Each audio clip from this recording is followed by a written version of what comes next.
L'economia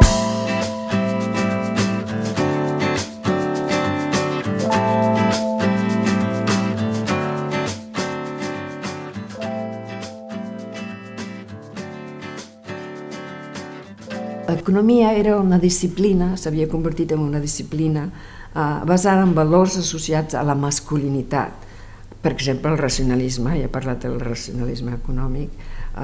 l'individualisme, molts d'aquests models de l'escola de Chicago són models de decisions individualistes que no tenen en compte l'efecte que poden tenir sobre les altres persones, per exemple, basada també en la competitivitat, les matemàtiques, ja ho he mencionat, l'ausència d'emocions, de sentit de justícia relacionat amb els models econòmics i sobretot sempre buscant la maximització de la renda i de la riquesa. I això, deien les feministes, és en contrast amb el que voldríem les feministes o que voldria l'economia feminista, que és una conducta no individualista sinó cooperativa, altruista, amb la búsqueda del bé comú, amb un anàlisi i un treball basat en l'afecte i la reproducció de la vida.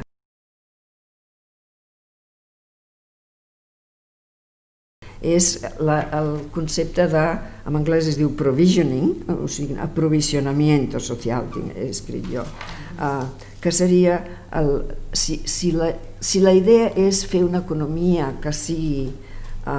que pugui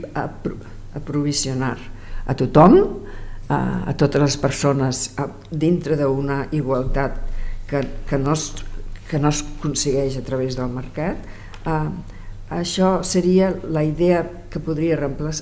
substituir el desenvolupament i l'objectiu de maximització de la renda i de la riquesa. Penseu que l'economia tradicional, ja des d'Adam Smith, la riquesa de les nacions sempre ha sigut l'obsessió de l'economia. I aquí ve també una crítica molt forta de l'home econòmic i la importància que té dintre de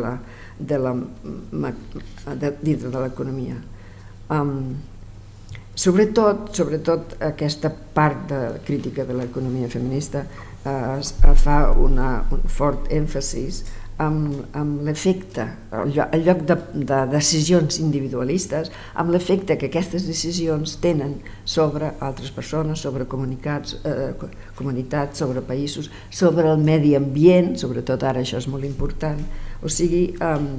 la idea és construir una economia que tingui en compte les decisions individuals i col·lectives sobre l'entorn d'on es fan aquestes decisions. Aquesta és una part del qüestionament que ve des de l'economia feminista. L'altra part és la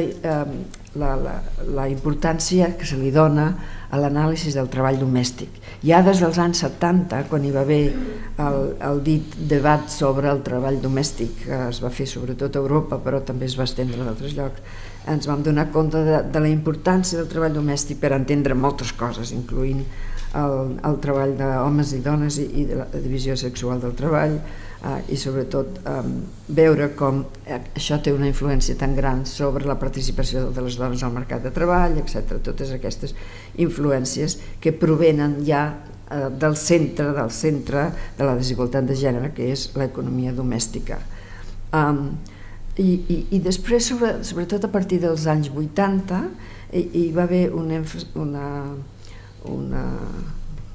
èmfasis sobre la reproducció biològica, sobre el que es diu la producció, la connexió entre producció, reproducció i la divisió del treball i sobretot sobre la situació de les dones. I què volem dir per reproducció? Què volíem dir per reproducció? Ja des d'aquell moment ens referim a la reproducció biològica, de la força de treball i la reproducció social, la mateixa reproducció de la vida, que és una expressió que utilitza molt el feminisme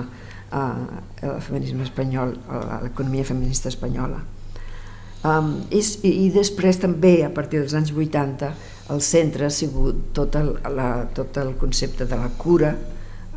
o sigui, el treball domèstic sí, però la cura s'ha convertit en una paraula que és molt bàsica per inclús pensar la política econòmica, o sigui que la cura ara absorbeix una gran proporció de l'economia feminista, no solament a Espanya, però a tot el món.